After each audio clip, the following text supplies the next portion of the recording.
Harry and Meghan land in a mint of money after hit jackpot millions-dollar deals with royals' backing. As Prince Harry and Meghan Markle continue to expand their financial empire in the United States, they've had to contend with making money while still being respectful of the British royal family. Though some critics have accused the Sussexes of cashing in on their royal connections, they're not the only members of the royal family that have courted controversy for doing the same thing. Prince Harry, Meghan Markle's lucrative prospects make some nervous. Soon after Meghan Markle and Prince Harry announced their intention to step back from their royal duties, Harry's cousin, Peter Phillips, Queen Elizabeth's oldest grandchild via her daughter Princess Anne, found himself in hot water. Phillips starred in a Chinese commercial for milk and there was an almost immediate uproar over it. One critic, writing for Daily Mail, insisted that the stately English manor in the background in the ad was clearly trying to portray itself as Windsor Castle.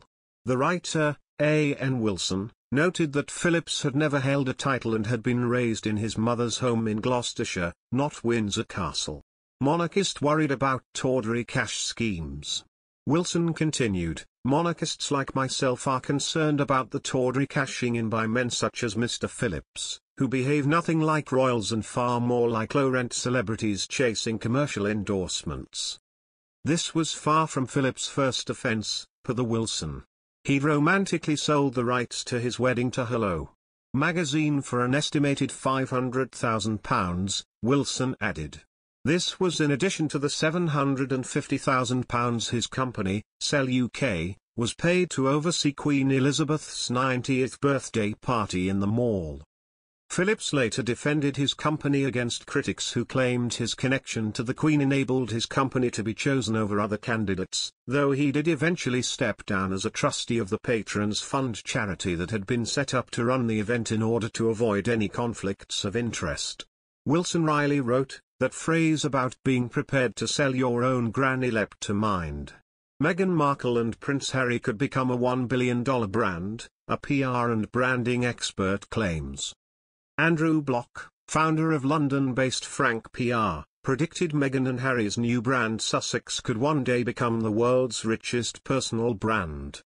The Duke and Duchess of Sussex have signed several lucrative deals since they quit their roles as senior royals and moves to suburban Los Angeles, where they live with their son Archie and daughter Lilibet.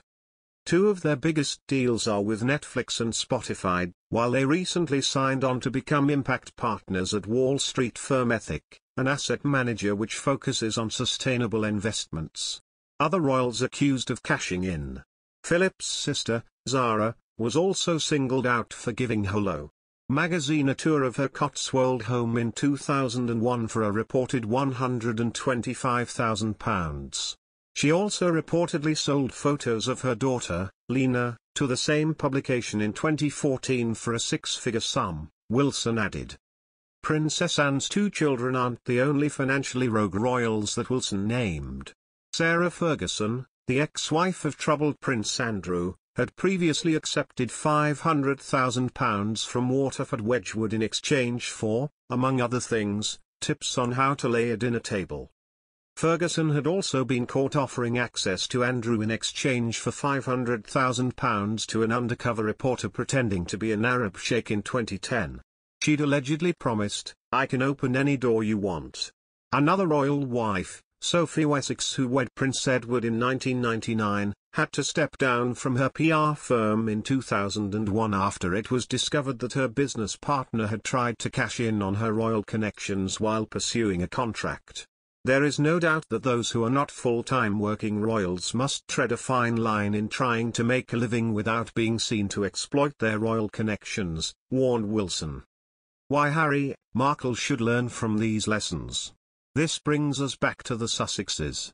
Wilson continued, let us trust that Harry and Meghan appreciate this as they settle into a new and, they hope, lucrative life in North America. Over the past year, both Markle and Harry have not only expanded their charitable foundation, Archwell, but they've also branched out into their own careers.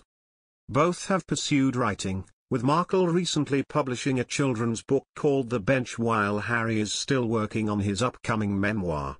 Harry has also found employment with BetterUp Incorporated, a Silicon Valley mental health startup, and signed multi-million-dollar deals with both Spotify and Netflix. So far, critics haven't been impressed with Harry sharing his experience growing up in the royal family in such a public manner. With his finances increasingly tied up with his confessions about royal life, some might even accuse the prince of cashing in on his background. It's a very fine line, indeed, that Harry has in front of him, and there are unfortunately a lot of people hoping for him to slip.